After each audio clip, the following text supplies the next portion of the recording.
Assalamualaikum warahmatullahi wabarakatuh. Perkenalkan, nama saya Widya Putri Yosima dengan NIM 2892350009, Prodi Manajemen semester 3. Pada pembahasan UTS kali ini, saya akan membahas beberapa materi mata kuliah perpajakan dengan dosen pengampu Bapak Muhammad Taufan Nugroho. Baik teman-teman, di sini ada pembahasan yang akan saya sampaikan. Ada 4 pembahasan, yaitu yang pertama dasar-dasar perpajakan, yang kedua timbulnya pajak berutang, yang ketiga jenis-jenis pajak penghasilan, yang keempat atau yang terakhir yaitu pajak bumi dan bangunan. Baik, jadi yang pertama kita mulai dari dasar-dasar perpajakan terlebih dahulu.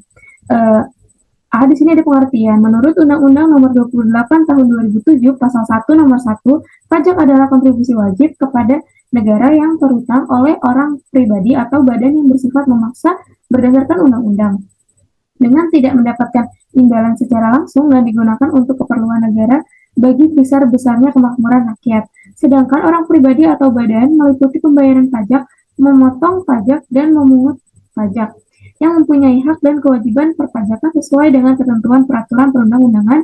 Perpajakan merupakan arti dari wajib pajak menurut Undang-Undang Nomor 28 Tahun 2007 Pasal 1 Nomor 2. Pajak menjadi salah satu sarana dalam pemerataan pendapatan sumber dana pembangunan negara atau pendapatan warga negara. Baik, kita masuk ke ciri-ciri pajak. Yang pertama yaitu pajak merupakan kontribusi wajib warga negara. Artinya, setiap orang memiliki kewajiban untuk membayar pajak. Namun, hal tersebut hanya berlaku untuk warga negara yang sudah memenuhi syarat subjektif dan syarat objektif, yaitu warga negara yang memiliki penghasilan melebihi penghasilan tidak kena pajak atau PTKP. PTKP yang berlaku saat ini adalah 54 juta setahun atau 4,5 juta per bulan. Yang kedua, pajak bersifat memaksa untuk setiap warga negara.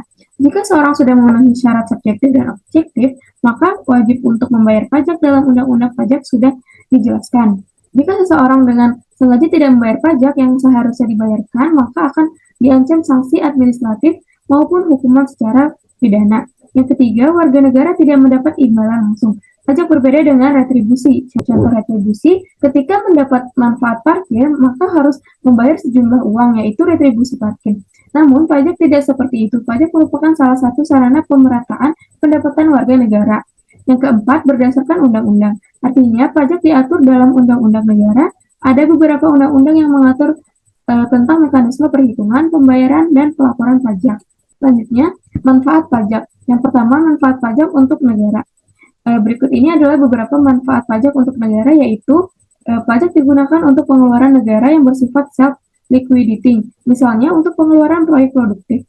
Pajak juga digunakan untuk pengeluaran reproduktif, seperti pengeluaran yang akan memberikan keuntungan dalam segi ekonomi bagi masyarakat. Selanjutnya, pajak digunakan untuk pengeluaran yang bersifat self-liquidating dan tidak produktif, seperti pembangunan untuk sebuah monumen bersejarah dan lain-lain. Selanjutnya, pajak digunakan untuk pengeluaran yang bersifat tidak produktif, seperti digunakan untuk pembangunan anak yatim dan pertahanan negara. Yang kedua, manfaat pajak untuk masyarakat. Manfaat pajak untuk masyarakat yaitu pajak digunakan untuk membangun infrastruktur seperti rumah sakit, jalanan, sekolah, dan fasilitas umum lainnya. Pajak digunakan untuk memberikan subsidi bahan bakar, minyak, dan juga subsidi pangan. Pajak digunakan untuk menyediakan pelayanan transportasi umum. Pajak digunakan untuk pelaksanaan hal-hal demokrasi, contohnya seperti pemilu. Selanjutnya, fungsi pajak. Yang pertama, fungsi anggaran atau budgetary. Pajak berfungsi untuk membiayai pengeluaran-pengeluaran negara, untuk menjalankan tugas-tugas rutin negara dan melaksanakan pembangunan. Negara membutuhkan biaya. Biaya ini dapat diperoleh dari penerimaan pajak. Sumber pemasukan ini dilakukan dengan cara pengumpulan dana dari wajib pajak ke kas negara yang digunakan untuk pembangunan nasional dan pengeluaran negara lainnya. Negara harus memastikan bahwa pengeluaran dan pendapatan negara dari uang pajak seimbang. Yang kedua, yaitu fungsi mengatur dan regulasi. Selain fungsi anggaran, pajak juga memiliki fungsi regulasi, fungsi yang mengatur pertumbuhan ekonomi dengan kebijakan dan pemerintah. Dan dari pajak digunakan untuk membantu perekonomian negara. Pemerintah bisa mengatur pertumbuhan ekonomi melalui kebijaksanaan pajak, dengan fungsi mengatur pajak bisa digunakan sebagai alat untuk mencapai tujuan. Yang ketiga, fungsi pemerataan atau distribusi. Pajak juga digunakan oleh negara untuk pemerataan kesejahteraan melalui bantuan dana, jaminan kesehatan, dan fasilitas umum. Pajak juga bisa digunakan untuk membiayai kepentingan umum sehingga bisa menciptakan banyak lapangan pekerja baru yang dimana akan berakhir dalam meningkatkan pendapatan masyarakat. Baik, selanjutnya di sini ada jenis pajak berdasarkan instansi pemungutan pajak, yaitu ada dua, pajak negara dan pajak daerah. Pajak negara adalah pajak yang dipungut oleh pemerintah pusat. Pajak negara juga disebut sebagai pajak pusat. Dalam hal ini, Dirjen Bea Cukai, Direktorat Jenderal Pajak, dan juga kantor inspeksi pajak berada di bawah naungan Kementerian Keuangan. Beberapa contoh dari pajak pusat yaitu pajak penghasilan, pajak pertambahan nilai, pajak penjualan atas barang mewah, pajak bumi dan bangunan, bea perolehan hak terhadap tanah dan bangunan, pajak migas, bea materai, bea masuk, dan bea cukai. Yang kedua yaitu pajak daerah. Pajak daerah adalah pajak yang dipungut oleh pemerintah daerah. Pajak daerah juga bisa disebut dengan pajak lokal. Pajak lokal hanya terbatas untuk rakyat di daerah tersebut dan pemungutan dilakukan oleh Pemda tingkat 1 dan 2. Beberapa contoh pajak daerah adalah pajak keadaan bermotor, pajak hotel dan restoran, pajak hiburan dan tontonan, pajak radio dan reklame, pajak penerangan jalan, dan bea balik nama kendaraan motor. Selanjutnya kita masuk ke pembahasan yang kedua, yaitu timbulnya pajak terutang. Terdapat dua ajaran yang mengatur terkait timbulnya utang pajak, yaitu ajaran formil dan ajaran material. Ajaran formil yaitu utang pajak yang timbul akibat pengeluaran SKP atau surat ketetapan pajak oleh pemerintah dan fiskus. Dalam surat ketetapan tersebut dapat diketahui bermacam informasi seperti menentukan seorang dikenakan pajak atau tidak dalam bentuk jumlah pajak yang wajib dibayar, serta berisi informasi terkait dengan jangka waktu pembayarannya. Ajaran ini sejalan dengan sistem pemungutan pajak atau official settlement system.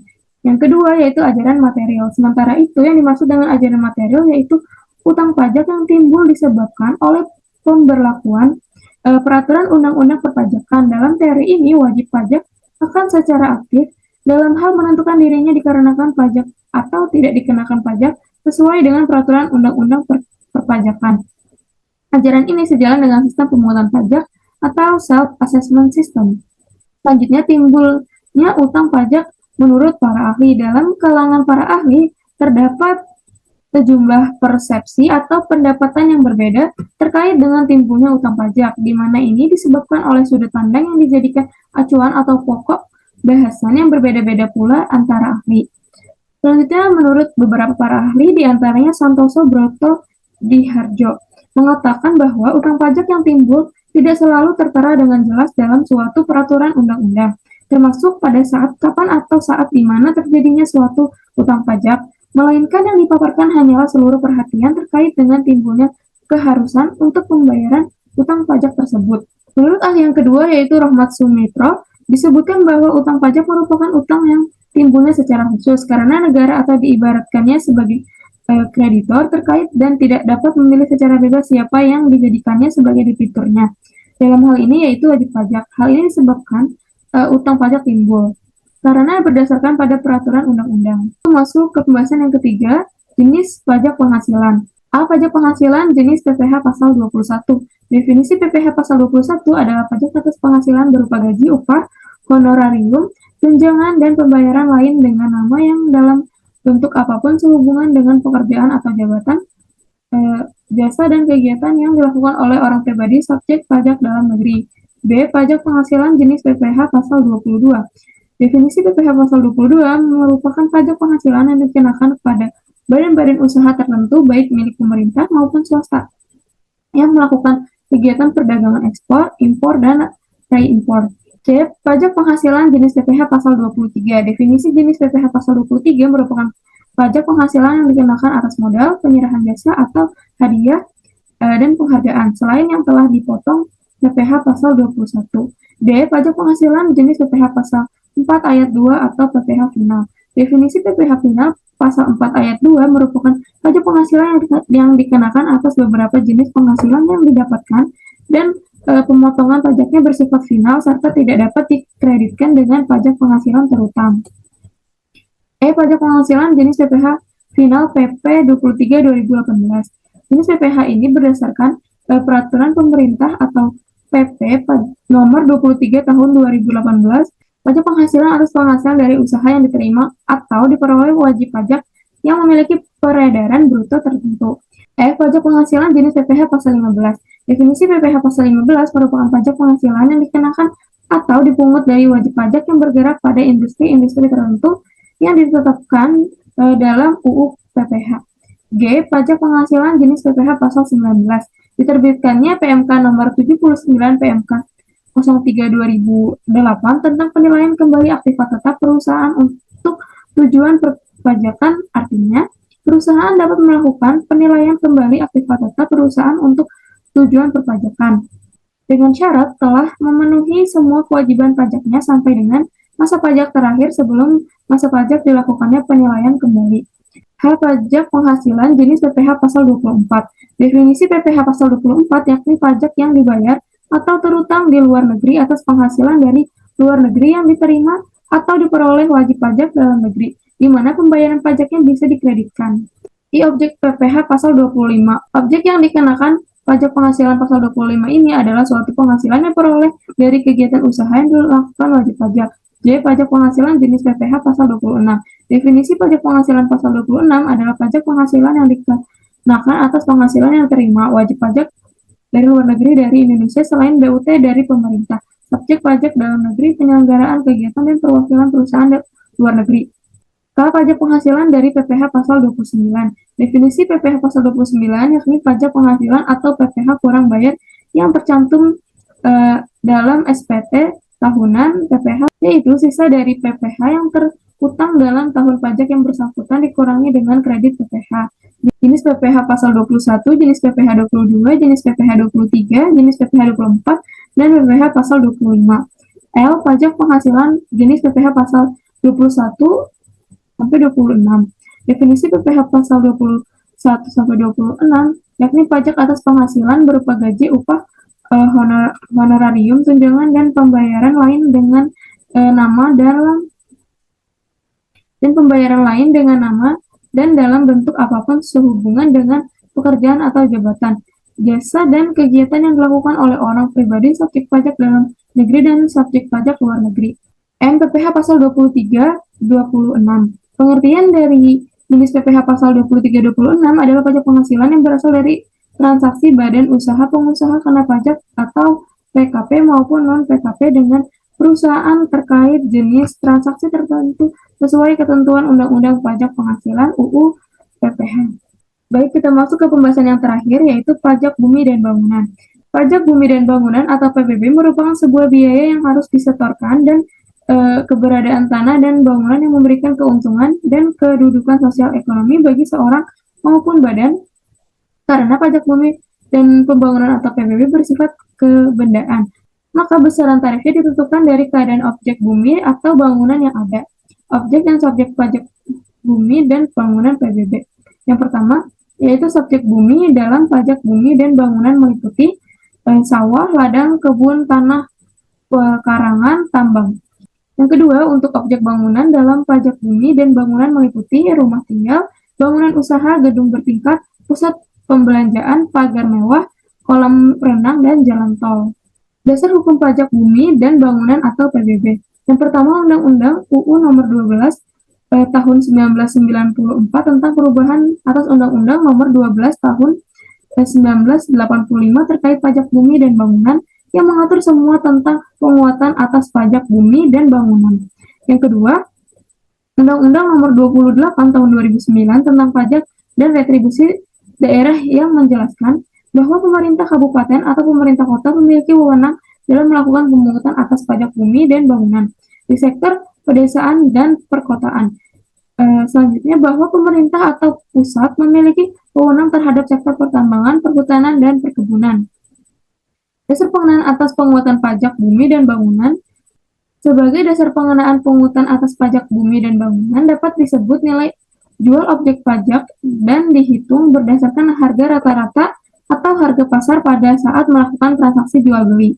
Dasar pengenaan pungutan ini ditetapkan oleh Menteri Keuangan atau Menkeu. Namun setiap daerah memiliki nilai jual objek pajak yang berbeda-beda dikarenakan adanya pengaruh dari beberapa pasar penetapan untuk objek bumi dan bangunan. Selanjutnya itu cara menentukan perhitungan bumi dan pembangunan. Yang pertama itu menetapkan jual beli objek. Definisi dari nilai jual beli objek itu menetapkan nilai jual objek pajak.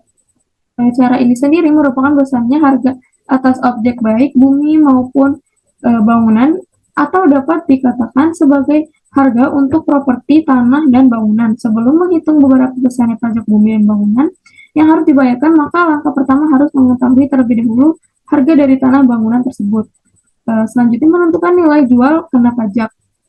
Nilai jual kena pajak merupakan suatu dasar dari perhitungan pajak bumi dan bangunan sebagai nilai jual objek yang akan dimasukkan ke dalam perhitungan pajak yang terutang. Berikut ini merupakan ketentuan presentasi dari nilai jual kena pajak yang telah ditetapkan pemerintah berdasarkan keputusan Menteri Keuangan nomor 201 KMK 04 2000 tentang penyesuaian besarnya nilai jual objek pajak tidak kena pajak sebagai dasar penghitungan pajak bumi dan bangunan. 40% untuk perkebunan, 40% untuk pertambangan, 40% untuk kehutanan.